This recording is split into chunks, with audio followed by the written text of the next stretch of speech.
Good morning, sports fans from all around the globe. I am your host, Jeff Dawson, East Coast Sports Investors, and this is your breakfast bankroll for Tuesday, March 8th, 2022. As we get ready for another fun-filled, action-packed day. Some of the bigger tournaments start today in hoops, ACC, some finals and some other of the smaller tournaments. A couple buzzer beaters last night. Amazing. It is March Madness for sure. If you joined us on the closing bell, we broke through some good games last night for the ECSI VIP crew. 1-0 last night. We took one swing on Wright State +1. Pretty easy box to wire win against Cleveland State. I did talk about the Kings last night, +180 at Boston. Boston first game back off of a long West Coast trip. Allmark in net instead of Swayman. If you took the Kings, light a candle. Down 2-1, you scored with 29 seconds left. And then in overtime, it's anyone's ball game, and you were victorious. So congrats there. The bag game goes to 4-1, and whoever dropped that 156K or whatever it was on Golden State +8 or 8.5, you live a charmed life, sir. In a nutshell, Denver hits 2 free throws with 10 seconds left to go up 9. And then Golden State comes right down, uncontested layup to cut it to 7. And guess what? Miraculously, they didn't foul. So congrats on that bag. Maybe we'll have a bag game today. As we'll be back at 4:30, obviously, for the closing bell. And today, anyone watching and listening today, I'll be back at high noon my time. We have a special guest, Taylor Mathis from the Westgate Superbook in Vegas in Arizona.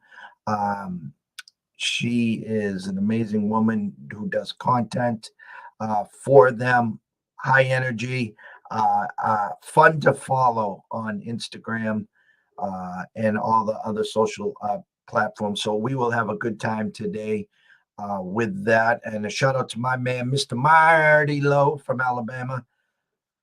Good morning, Marty. It's a tough day for Bama fans as Calvin Ridley gets suspended for at least 1 year. And supposedly it's just on a couple parlays, but it clearly states that you cannot bet on sports. Never mind football, never mind your own team. So don't know if he will be blackballed there. Long way to go on that one. But enough from me. Let's bring in my co-host, my partner in crime, the man, the myth, the legend, the one, the only, Mr. Scott E. Webb. Good morning, Scott. Good morning, Jeff. It feels good to come in on what did we do? We played 2 NBA games, won both last night, so that's not too bad. No, it's great to start the week that way. I always talk about Mondays and Tuesdays are so imperative in a week because if you get off to that good start, +1, +2, +3, +4 units, whatever it is, it kind of sets the day up. I remember back in my youth where I knew everything, where obviously I knew nothing. The board lit up like a Christmas tree, and when you start rolling, the board even lights up more. It's like, oh, you were never going to play this game. You were never going to play this game, and especially this week, as the days progress, there's games all around the clock, 12, 2, 4, 6. So therefore, the game's on TV. Therefore, I need action. And we know what happens when we do that, Scott. Well, creating action is a problem. Having a plan that requires the betting and it makes action happen is not a problem. Meaning that if your plan is to play 7 games today because those are where your edges are, well, that's what you got to play. But if you have a plan that plays 3 and you get down 2 already, and then you're going to start playing the chase game and you're creating action, that's where the problem comes in. So it's always one of those situations where you just have to manage your bankroll right, do the things you're supposed to do, and have an idea of what you're trying to accomplish for the day, and then live on till tomorrow because guess what? There's more games tomorrow. I have a quick funny story, and I'm not throwing anyone under a bus here. It happens to all of us. It's just something that I would probably not preach, and I would have to say 95 of my clients, family members wouldn't do this as well. But Saturday, as you know, there's 130, 140, sometimes even more games.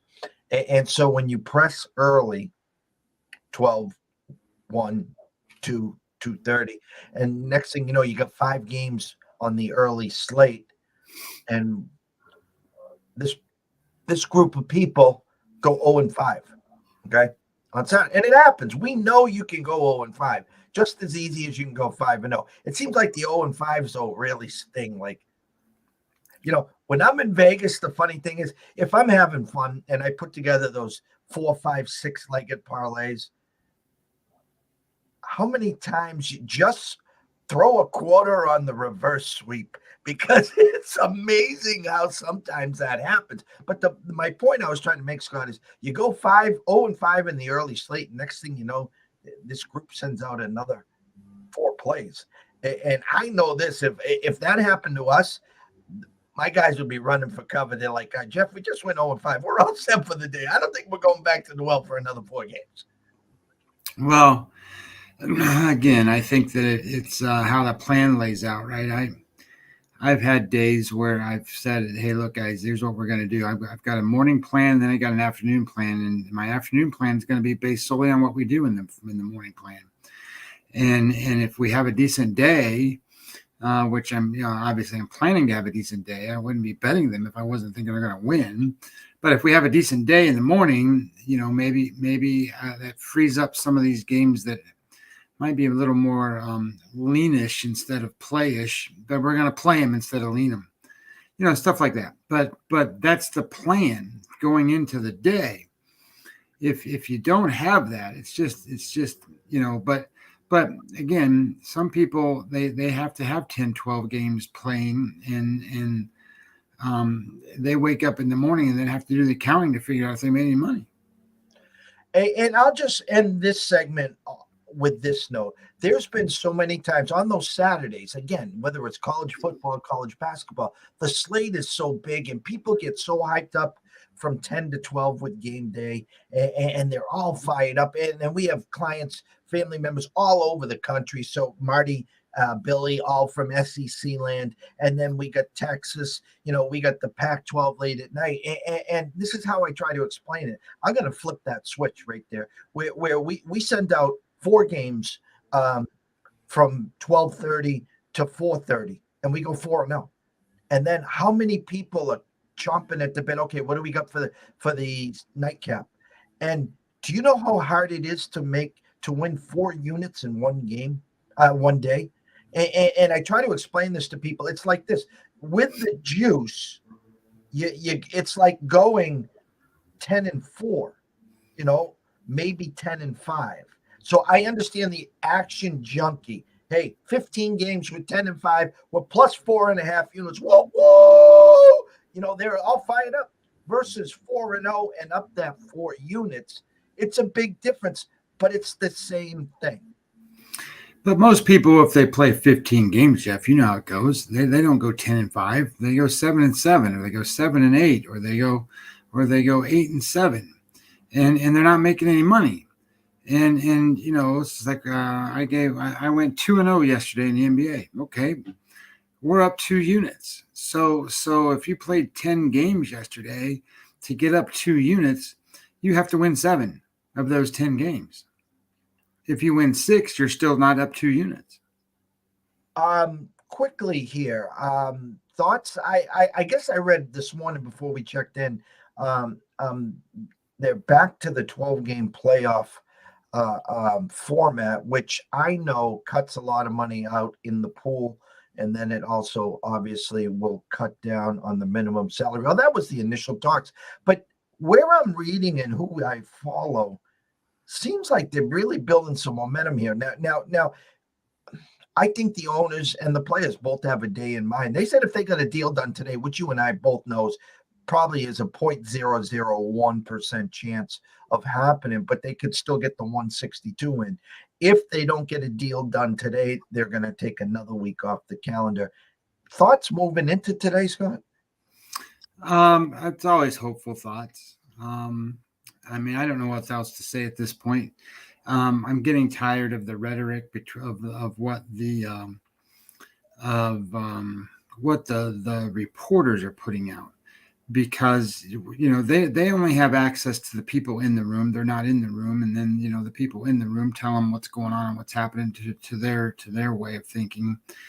But the thing that interested me wasn't so much the playoff stuff, because I think whether it's 14 or 12, I think they can come to an agreement there. That's not going to be the end all be all that closes this deal. From what I saw, the CBT moved. So the owners went up in the CBT. Now, they didn't necessarily go up to the point in which what the players wanted, but you know what they did? They pretty much split the difference. And if the players can't take a split the difference, then I don't know what's going on here. But and if the CBT is that close, I think everything else falls into play. And I don't think there's going to be anything that stops it from happening, because the CBT is what's going to be the big factor in the whole thing. So, and I was glad to see there was some movement there. So if there was movement there, I think there's a possibility things can get done today. But that being said, I think that these guys that are in the lanes of reporting on this are being very cautious now too, because of what happened on that Monday, where they said, hey, this is the end. Oh, we're getting there. They're going to stay all night and they're going to make this happen. Nobody's leaving until it's done. And then all of a sudden they left and they came back the next day and shit all fell apart. So I think that they're being very cautious of how they report on it too. So it's hard to say, I guess, whether or not we're at a deal point or not, but I think we're a lot closer than we were even back on that Monday. I agree. I'm remaining positive here. So let's get to the menu today. Kind of short slate on your end for the for the NBA. Also wondering maybe if we have another bag play today. Not yet. Not yet. Okay. Amazing how that one works, though. I tell you, 4-1 so far on the bag plays. 1, 2, 3, 4, 5, 6 NBA games. I will just give you the eye test for me. Brooklyn, a favorite on the road, is an eye opener. A team that I think has lost 17 out of 19. Now they're a favorite at Charlotte, so that one opens my eyes. A Cleveland team that opened at 5 at Indiana has dropped immediately to 3. And the Golden State, now I'll just look at this line. It's 7-6. I would have to assume Curry's playing with that line. That would be my guess on a back-to-back. Milwaukee, no thanks. Memphis, 5.5. And Phoenix open at 7.5 and now 5.5 at Orlando at circa 6 across the board. I would also have to say that's the B team there, but it's your slate. You take it away. Well, there's a couple of scenarios here. Yeah, yesterday I played Chicago, Philadelphia under 232 was not really a problem, and I played Dallas -1.5 yesterday. That was not a problem. Both games were I don't want to call them easy, but they were comfortable wins. Today I'm looking at this board and there's things I need to watch on this board because I don't think this board is very fair today. So I'm not playing anything in the morning, like yesterday I played that under right away. But well, I'm looking at, Charlotte is a good dog here in this game. And I had it listed at +4 at the time this morning. And now it's down to +3. And, then you got to sit here and start thinking about, well, where's the line that says, okay, well, you're not getting enough points. But they're on 2 days rest here. And any team that's on 2 days rest versus a team that's off of 1, it's a little bit better. And then my only problem with Brooklyn is they're a much better away team just because Kyrie Irving plays. So my number though says Charlotte wins the game. Says Charlotte wins the game outright. So I do appreciate and understand the line move and the way it's moving, but the question then becomes is why was it listed as Brooklyn as the favorite? So I got to check into some other things there. The other games that caught my eye was Indiana today. I have them at when I first started looking at it, I got it at +4.5. Okay, now they're +3, so the line's moving in the way that I wanted to wager. So if I could have got it at 4.5, I'm not going to bet it at 3. So I got to see what happens in that number and see where that goes and what happens. And then we've got Memphis today, and they're playing their third game in 4 nights. Of course, they were off yesterday, so this is one of those spots here. In New Orleans is off of a hard-fought game against Denver the other night when they went into overtime, and holy shit, Jeff, that one pissed me off. But New Orleans is playing the best basketball of all the teams. So I like New Orleans in this spot, but I don't, I'm more thinking about this game in an over situation, but I need to see a little bit more about what's going to happen here. And then the Golden State team, this is their third game in 4 nights, and it's a back-to-back night. So, but that almost gets offset here because they didn't start their starters yesterday, for God's sakes. So I don't think they're going to have that kind of an issue tonight. And the Clippers have been playing pretty good. So again, now you got Golden State, this big favorite, and they can't beat anybody. And of course, yesterday they won, and they beat teams when they played their B team. So this is a terrible NBA card as far as I'm concerned. And if I can come up with something, I will. But right now, it's just a bunch of looky-loo stuff for me. All right, well, we're going to quickly go down the college and the hockey. Again, action starts. It looks like the first game at 2:00. BC versus Pitt. All these games at the Barclays Center. It's the ACC, excuse me, first round. Just buyer beware when BC is the favorite. I know they're playing better than Pitt. There's no doubt about it. But when they're a favorite, just you really got to tread lightly there. Opened at 2, stuck on 2, 71% of the bets, 66% of the money coming in on the Eagles. Yet there's a line for you, Scott. Yeah, I got pretty much the same thing. And this is so far, let me scroll down here a little bit. It is so far the heaviest bet game of the day at $30,000 so far this morning. 70% of the money, 76% of the tickets on Boston College. Yeah, I'm not telling you to run to the window and play Pitt. Jerome is not going to break a backboard today. But I just know when BC's a short favorite, it stinks to holy hell. But there'll be well over 100,000, probably 150,000 on this game before that one gets started. The next game, rotation number 603, 604, NC State and Clemson. Clemson opened up at 5.5, now 5. Both teams Jekyll and Hyde for us. I respect the opening number. A Clemson team 16-15 versus an 11-20 NC State team. I think the number's pretty spot on, but I'm not running to the window for either side here either. Yeah, it's $16,000 on the game. I don't think people know which side they want to play because 51% of the money's on Clemson. 65% of the tickets are on Clemson. 7:00, 6:05, 6:06, Georgia Tech versus Louisville. Again, two teams. I respect Tech. I think they've shown some spunk. And then since Chris Mack was let go or left, however you want to report that one, Louisville has just been waiting for the season to end, and they can end it right there today. Both teams check in 12-19 for Tech, 12-18 for Louisville. Yet Louisville opened at 1, now 1.5. I mean, do they really want to win today just to get hammered tomorrow? I lean Tech here, but I'll have no money on this game either. 9,100 on the game, 76% of the money, 62% of the tickets, all on Louisville. Okay. The Metro, the MAAC, 5:00 Rider against Manhattan. Ryder opens up at 1.5 now. Jasper's getting 53% of the bets, 69% of the money.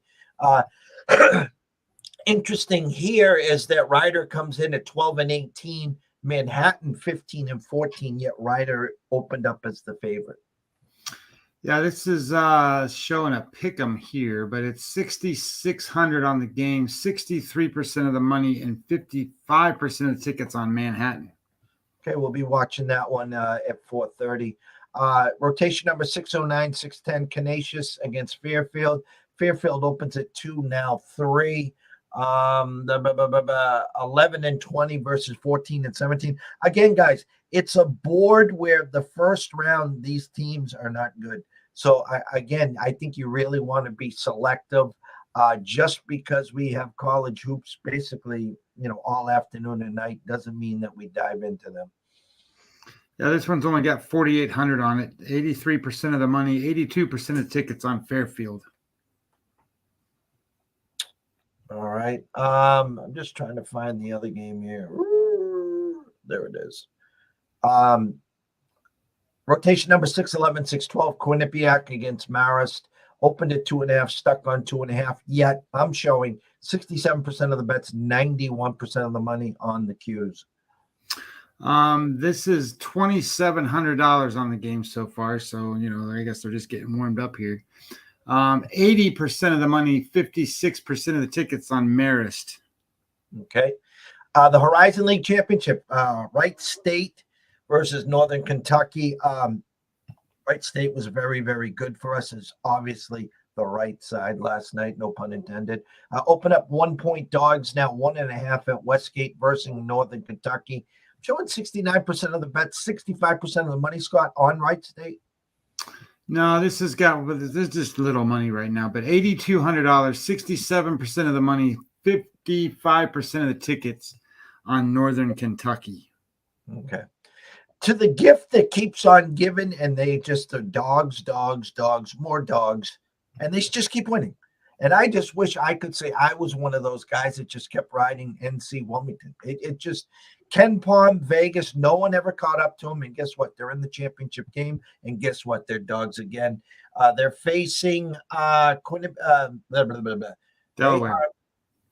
What's that? Delaware. They're facing Delaware. Delaware opened up at 2, still 2.5 at Westgate. I'm showing 70% of the bets, 85% of the money on Wilmington. This got $7,700 in, 73% of the money on Delaware, 52% of the tickets on Wilmington. We'll definitely keep an eye on that one. Go to the WCC St. Mary's versus the Zags. Anyone that had Zags tickets last night, I feel for you. They just dominated that game, and backdoor little Joe in comes the Dons, and they cover there. Tonight, the Zags looking for a little revenge spot as St. Mary's beat them the last time that they played. The Zags opened up at 13.5. Now, overnight, Circa got hit on St. Mary's down to 12.5, 13 across the rest of the Vegas Strip. Rotation number 623, 624. 75% of the bets, 71% of the money, Scott, on St. Mary's. Yeah, $2,800 so far on the game, 74% of the money, and 59% of the tickets on St. Mary's. And I'll go on record and guarantee that this will be the highest played game by the end of the night. And a game I skipped over, shame on me. I think it has a little interest in this respect. Rotation number 617, 618, Marshall versus FIU, and this is in Conference USA.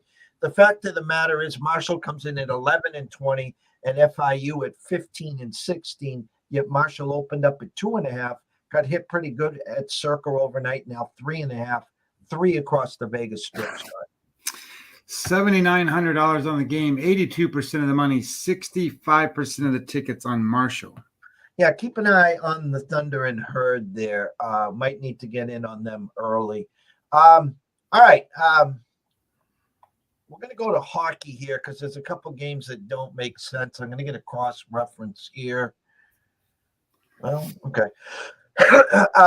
Rotation number 1 and 2, Florida against Pittsburgh. Now, again, this I know Pittsburgh didn't open 183. Trust me on that. Minus Florida currently at 117, 118 at Pittsburgh. A 6.5 under over. You have any money on that one yet, Scott? Yeah, all the games are showing money in the NBA and hockey. Nothing showing NBA yet, but $25,000 on the game right now. It's the second biggest hockey game.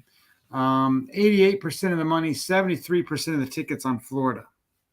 Yeah, I'm going to go out on a limb here. Pittsburgh coming off a loss, an embarrassing loss. That was Thursday. I forget what they did over the weekend. I'll double check there. Keep an eye on Pittsburgh there. I'm not telling you to run to the window right now. Just keep an eye on that number. It looks a little low right now for me on the Florida side. What else can we talk about? Vegas at Philly opened up at 170, now 168. The Rangers, actually the Avs at New Jersey, and New Jersey's been playing a lot better. Avs played last night, opened at 200, now 222. Any action on the Avs yet? Yeah, it's got 19,000 on the game, 96% of the money, 75% of the tickets, all on Colorado. Okay. Rangers and the Wild. The Wild got us on Sunday, and it's the same exact line, same exact blueprint. Wild open at 145, now 134. What do you have on the Rangers right now? Almost 10,000 on the game, so about half of what those other ones are. 77% of the money, 65% of the tickets on the Rangers. Rotation number 17, 18, Dallas at Nashville. This one smells right now. Nashville only opened up at 115, got steamed to 129. Yeah, this is $10,000 on the game. 91% of the money, 65% of the tickets on Nashville. In the game above that, the Tampa game, Tampa-Winnipeg is the highest bet NHL game so far at 26,000. Okay. Respect the opening line here. Rotation number 1920, the Ducks against the Blackhawks. The Blackhawks opened up minus 130. Money rolling in on Anaheim down to 115, but keep an eye and respect that opening line, Scotty, minus 130. This shows $3,100, Jeff.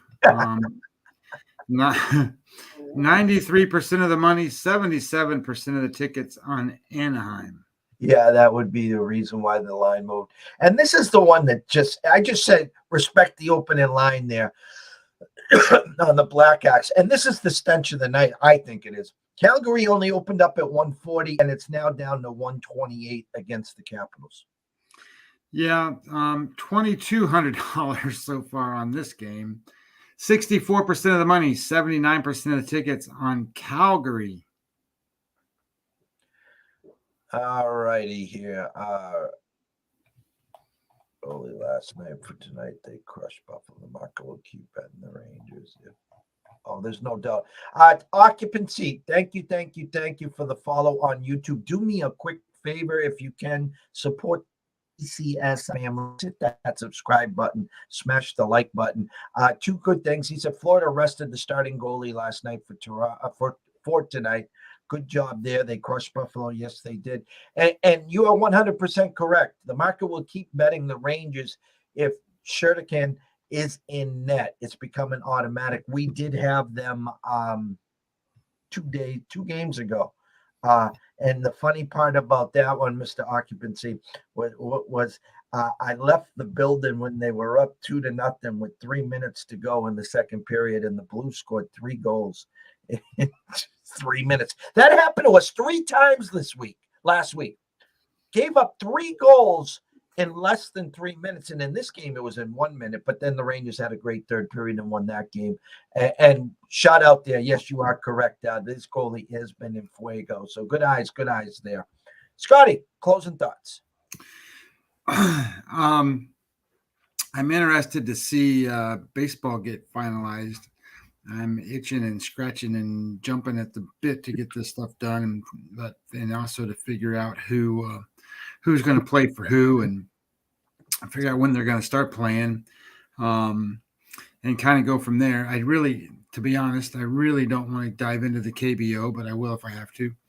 I wanna get involved in the Major League Baseball. So I'm hoping things go well today, and um, and see what things kind of happen here. The only other thing I would say is guys, everybody gets all excited for the March Madness and the big tournament at the end. So don't lose all your money in the tournaments that are going on now.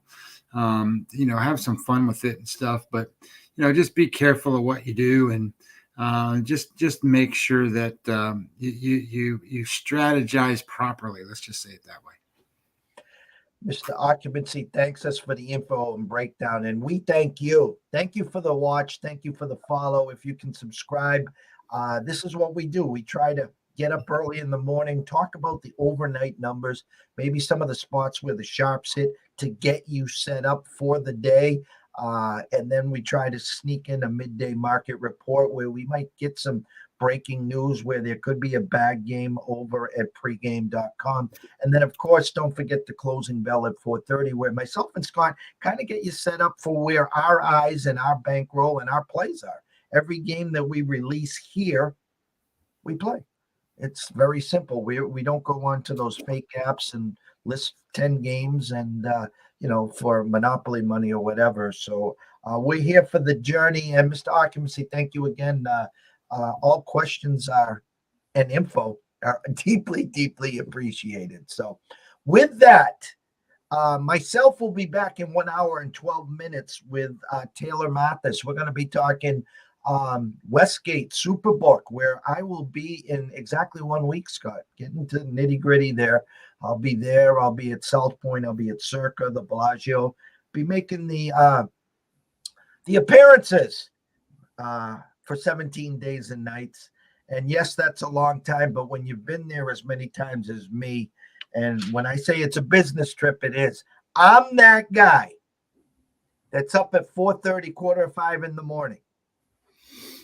I'm that guy that's going back to my suite at 7:30 at night as you guys are getting ready to go back out to light up the city. So it's a young man's game out there, trust me. But we're there. We're going to have some fun with that. But always remember this. If you are wagering and investing today, always, always, always wager responsibly. If you have a problem, pick up the phone.